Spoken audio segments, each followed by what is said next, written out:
in a so-called civilized world? How can we begin to better these individuals or give them the great way of life? So in that search for the great way of life, these individuals that they have, they're searching for that. Go and fix your own home is a famous Arab proverb. Fix your own home before you come to our life and tell us about our rules and regulations and reinterpret our rules and regulations. Every year, approximately 50,000 people commit suicide inside America. 50,000 people. And I don't want to sound too gruesome tonight, but the average way is to take a double-barrel shotgun and blow your brains out. That is the most common form of taking your life. The great American dream. The great dream that you believe in. 1 in 3 American teenagers have contemplated suicide. Not looking at the face of Osama bin Laden or pictures of Taliban, maybe the pictures of Bush or somebody else. But 1 in 3 American teenagers have contemplated what? To commit suicide in their life. What's that got to do with me? What's that got to do with Islam? If this is supposed to be the great dream, the great life. Well, let's look at this country. Approximately 5,700 odd individuals committed suicide. In 1990 or so, they boasted these are the lowest figures since 1979. Boasting these are the lowest figures since 1979. 5,700 odd individuals have committed suicide, taken their lives.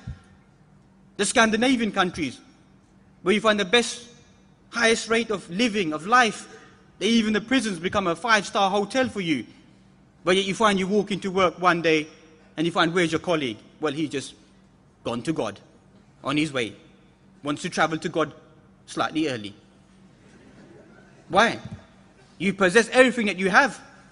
Blonde-haired, blue-eyed, fair skin, a good job. It's all there, isn't it? So why have you made that journey to God? Did we compel you to make that journey to God? Did we force you? We're happy living in a mud house. We're happy picking up the food from the ground. We're happy eating it. We're happy using the water. We can't find water. We use the dust. We offer our prayers. That's our life. That's how simple it is. So it looks like you're searching for that tranquility. You're searching for that peace. Ala bi dhikrillahi tatma'innul qulub. Indeed, the dhikr of Allah subhanahu wa ta'ala do hearts find that tranquility and that peace. The average population of this country coming up to 60 million plus. In my last reading, 21 million people in this country are taking antidepressant tablets. 21 million people are artificially happy. The government has moved from spending 160 million to 280 million pounds to give peace and tranquility and create happiness. 21 million people. Something to think about.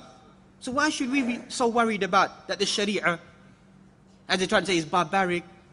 The Sharia gives no contentment.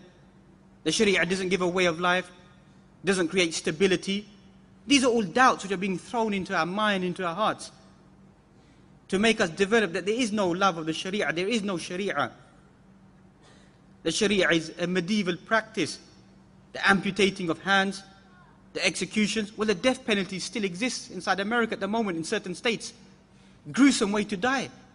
To be tied up to an electric chair and to be electrocuted or to be injected. What are the forms of punishment inside the Sharia? You really think it's as these tabloids, junk mail that people read? Chop off a man's hand, amputate a man's hand because he stole a bottle of milk? You really think that the Sharia is so shallow? Is that what you really think? You claim to be intellectual individuals, barristers of law, Queen's Counsel, High Court judges you claim to be. Then read the Islamic law. The Islamic law also has a defense counsel, has a prosecution team, has the right for you to appeal, to reject, to present your evidence. And then after a long procedure, finally the judge may decide.